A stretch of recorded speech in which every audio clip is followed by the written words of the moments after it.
How to quiet squeaky stairs. Squeaky stairs can be irritating, but thankfully they are a cinch to fix. Once you pinpoint each squeak's exact location, it is merely a matter of tightening the stair's existing parts together so they don't rub against each other. Whether you can reach the stair skeleton from underneath or have to work from the top down, each squeak should only take a couple minutes to repair, even if your stairs are carpeted. Method 1: Locating squeaks. 1. Know your stairs. Expect them to consist of 3 main parts: treads, risers, and stringers. A tread is the horizontal piece of wood that you actually step on. A riser is the vertical piece of wood rising from the back of each tread. Stringers are the framework that your treads and risers rest on. Expect your staircase to have at least 3 stringers, 1 on each side of your staircase, plus 1 running down its middle. Very wide stairs may have additional stringers for extra support. 2. Find the squeak. Walk up and down the stairs. When a stair squeaks, test the whole tread by stepping along each part of it, from front to back and side to side. Determine exactly where the squeak is originating from.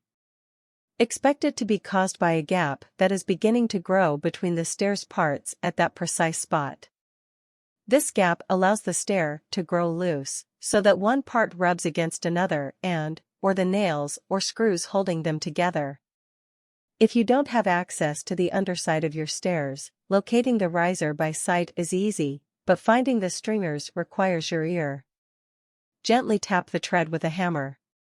When one area sounds duller than the rest, this indicates a stringer running below. Expect each stringer to be about 1.5 to 2 inches thick, 3.8 to 5.1 centimeters. 3. Have a partner. If you have access to the underbelly of your stairs, have them find the squeak by walking up and down the stairs. Stand under the stairs so you can see or hear when a step moves and squeaks. Save yourself some time instead of running up and down the stairs to repair each squeak as you find them.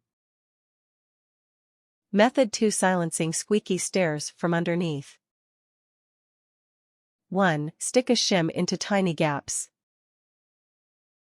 When your partner steps on a tread and causes a squeak, look for a gap between the tread and riser or the tread and stringer. If you see a small one, worm a shim's thinner edge in between the 2 parts. Use a hammer to gently tap the thicker end until the shim is firmly in place. Be careful to insert the shim only far enough to fill the existing gap. Avoid driving it in to the point that the thicker end begins to separate the stairs parts even more. For extra security, apply carpenter glue to both sides of the shim before inserting.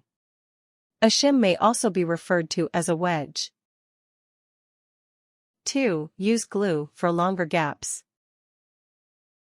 If you find that the gap under the tread stretches along the entire length of the riser or stringer, or almost the entire length, use carpenter glue or construction adhesive to fill the space.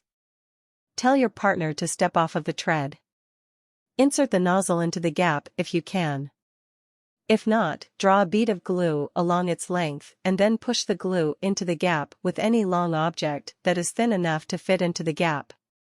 Carpenter glue and construction adhesive are different products. Carpenter glue typically works best for wood projects. However, in this instance, construction adhesive is also suitable if your stairs are exposed to a lot of moisture, since its formula is more water-resistant than carpenter glue. Place a heavy object on top of the tread while the glue dries so it is flush against the stringer or riser underneath. 3. Support the tread with extra wood. If the stringer or riser has lost its original shape due to wear and tear or warping, give the tread a fresher piece of wood to rest on. Cut a wooden board to the length needed. Use carpenter glue or construction adhesive to line the side that will make contact with the tread. Place the board flat against the stringer or riser, with the top pressed flush against the tread. Then nail or screw the board into the stringer or riser. This method is only meant to eliminate gaps caused by slight warping or wear and tear, not to reinforce the strength of weak stairs. Method 3. Quieting your stairs from above. 1. Apply lubricant between boards.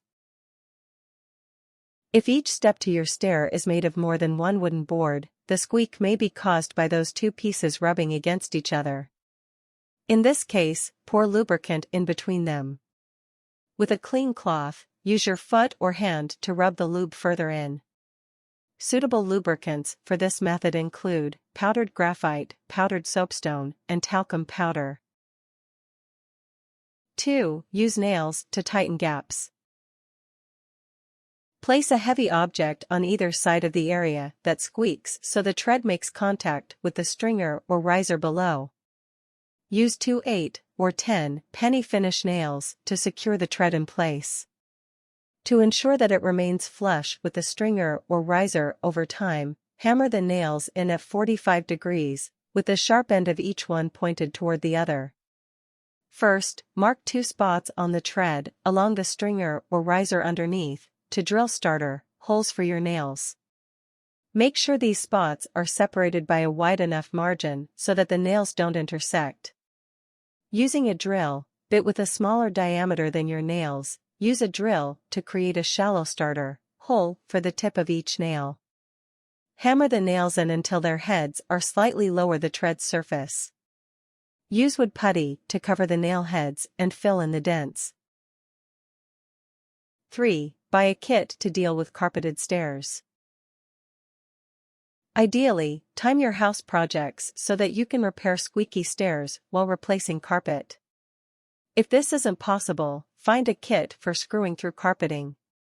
Such kits come with screws, drill bits, and a tripod device specially designed for this task. Set the tripod on the tread where it needs to be screwed to the stringer or riser underneath. Place one of the scored screws into the hole at the tripod's center. Drill the screw through the center of the hole, through the carpet and tread, into the stringer or riser. Pick the tripod up and find the screw head sticking out of the carpet.